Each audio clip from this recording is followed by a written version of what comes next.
Shri Venkateswara gold తాకట్టులో ఉన్న మీ బంగారాన్ని విడిపించి కొనబడును.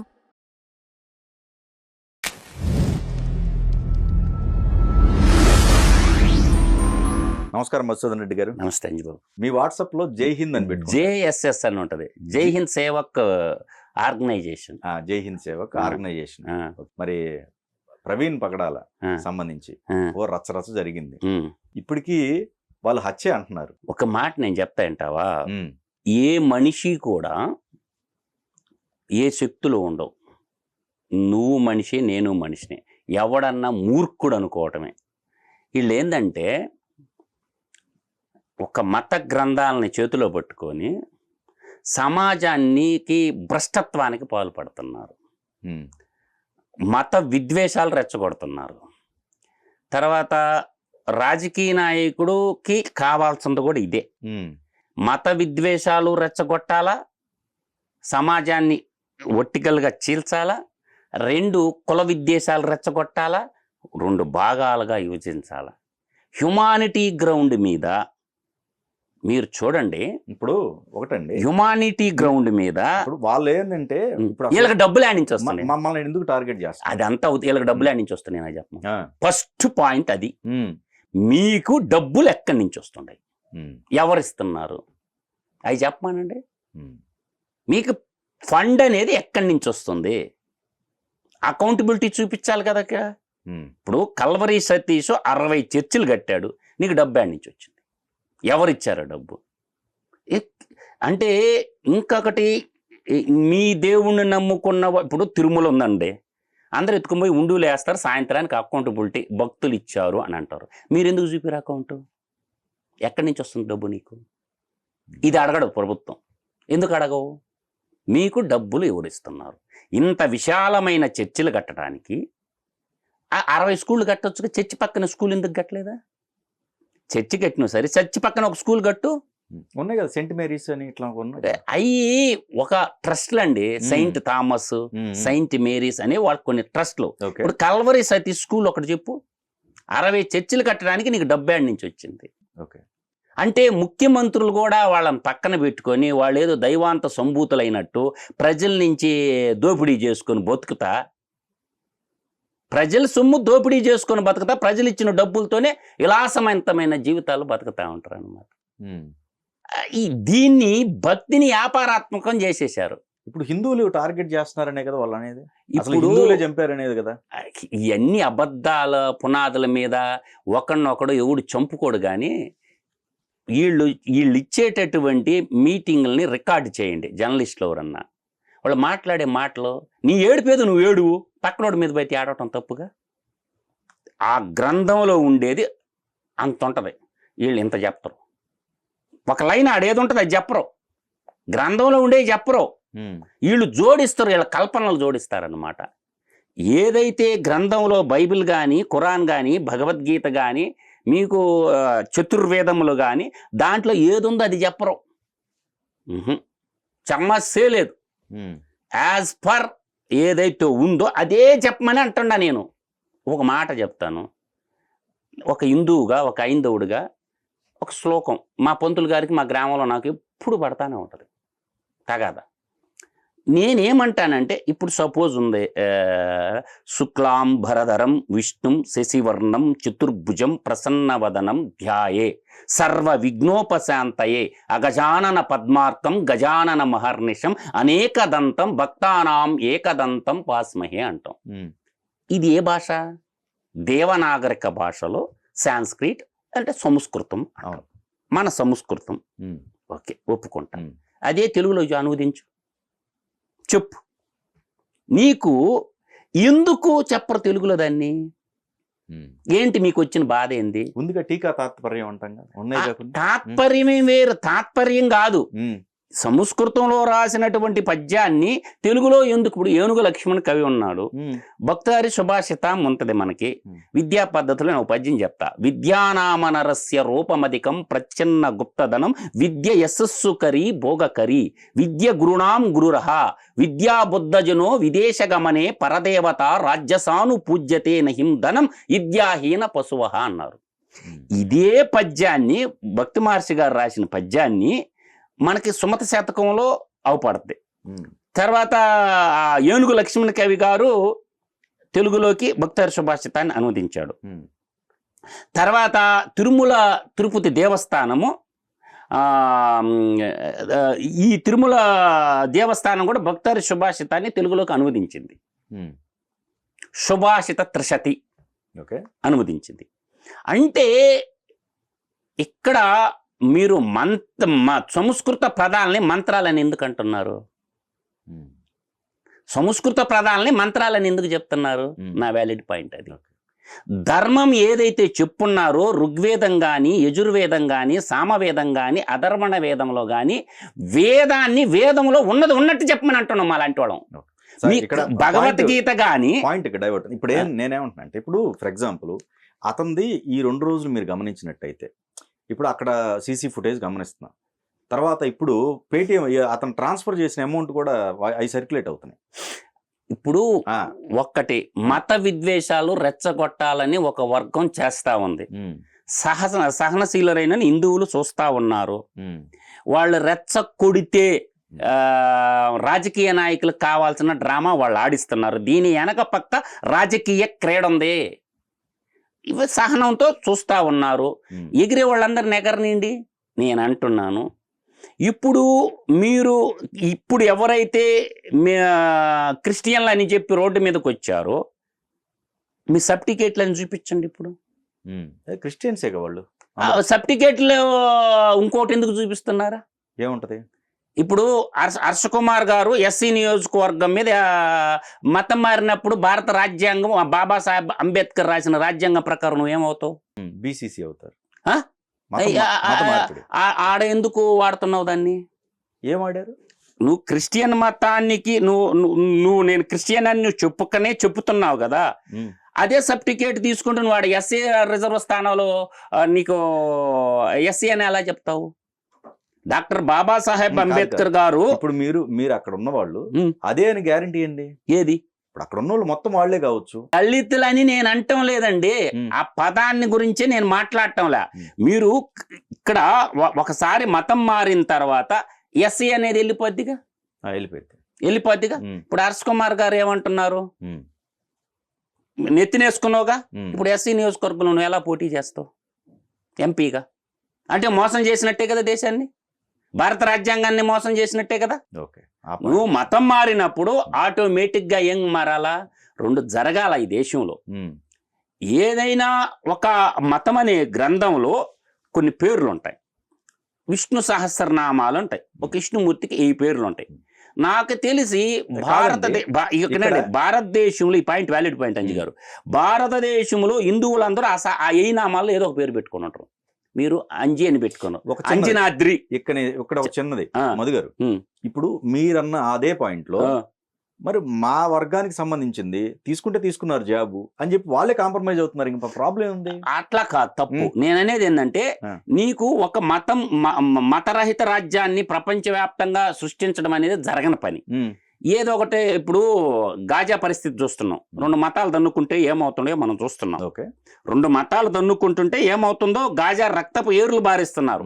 ఇలా భారతదేశం కూడా మీరు అంతా రక్తపు ఏర్లు బారించాలని చూస్తారా ఏంది? నేననేది నీ మత గ్రంథం నువ్వు ఏదైతే ఆరాధిస్తున్నావో, ఏదైతే నమ్మావో, ఏదైతే ప్రేమిస్తున్నావో దాంట్లో పేర్లు పెట్టుకోవచ్చుగా.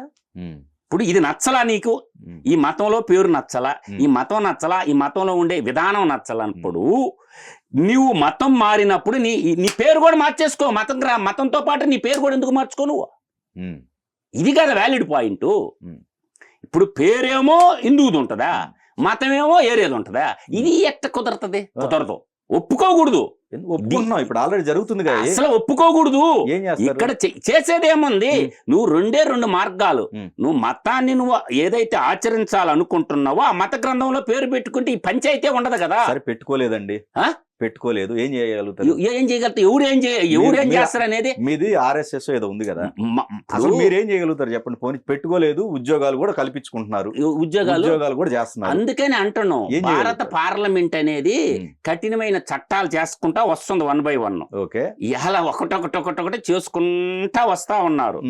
అవి భారతదేశం అనేది భౌగోళికంగా ఎప్పుడు ఎలా ఉండేది, అందరు రాజరిక వ్యవస్థ నుంచి ఎప్పుడైతే ప్రజాస్వామ్య వ్యవస్థలోకి వచ్చామో విదేశీ వలస వ్యవస్థ చూసింది. ఈ భారతదేశం అనేది ఎంతో మంది రక్త చూశారు, పన్నులు కట్టలేక మతాన్ని మారిన వాళ్ళని చూశారు, అందరిని చూసింది భారతదేశం. 1000 సంవత్సరాలు రక్త తర్పణాలే చూసింది, మానభంగాలు చూసింది, దేవాలయాలు విధ్వంసం చూసింది. దేవాలయము అంటే అవి గొప్ప విశ్వవిద్యాలయాలు. గ్రామాల్లో ఉన్న దేవాలయం కూడా ఒక విశ్వవిద్యాలయం. అది పౌష్టికాహార కేంద్రాలు అయ్యే, కోర్టులు అయ్యే. మీకు మానవ నాగరికతకి దేవాలయాలు అనేవి బడిలు అన్నారు. ఒకప్పుడు బడి అదే, రిజిస్ట్రేషన్ ఆఫీస్ అదే, కోర్టులు అయ్యే, న్యాయస్థానాలు అయ్యే. నిమిషంలో జడ్జిమెంట్ వచ్చాయి. ప్రజాస్వామ్యం గొప్పతనం అంటే సంవత్సరాల తరబడి జడ్జిమెంట్లు రావటంలా. అదే ఆ రోజు దేవాలయం అనేటటువంటి విశ్వవిద్యాలయం కాడ అరగంటలో జడ్జిమెంట్ ఇచ్చేవాళ్ళు. కాదండి, ఇక్కడ పాయింట్ మీరు అర్థం చేసుకోండి. ఇప్పుడు ఎవరైతే ఉన్నారో ఆ ఎస్సీ సామాజిక వర్గానికి సంబంధించిన వాళ్ళే యాక్సెప్ట్ చేస్తున్నారు. వాళ్ళ మతం మారి అయినా దీంట్లో రిజర్వేషన్ తీసుకొని యాక్సెప్ట్ చేస్తున్నారు. వాళ్ళు రాజ్యాంగం ఒప్పుకోదండి, మీరు ఎలా ఒప్పుకుంటది? వాళ్ళు యాక్సెప్ట్ చేయండి, వాళ్ళు ఎవరు ఒప్పుకోవటానికి? అంబేద్కర్ రాసిన కాన్స్టిట్యూషన్ ఒప్పుకోదు. అదొకే, అంబేద్కర్ గారు రాసినటువంటి కాన్స్టిట్యూషన్ ఒప్పుకోదు. ఓకే, టెక్నికల్ గా అది టెక్నికల్ ఏంది? కాన్స్టిట్యూషన్ అది. నువ్వు బతికినా నేను బతికినా అతి పెద్ద గ్రంథం ఏంటంటే, అతి పెద్ద చట్టం, అతి పెద్ద గ్రంథం ఇండియన్ కాన్స్టిట్యూషన్. అదే ఒప్పుకోదు. డెఫినెట్ గా.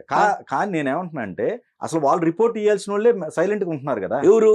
ఇప్పుడు ఆ సామాజిక వర్గంలో వ్యక్తులే. నా జాబ్ అతను కొట్టేసాడు అనుకుందామండి, అతనే సైలెంట్ గా ఉన్నప్పుడు మిగతా వాళ్ళకి ఎందుకు? వాళ్ళలో చైతన్యం లేదండి.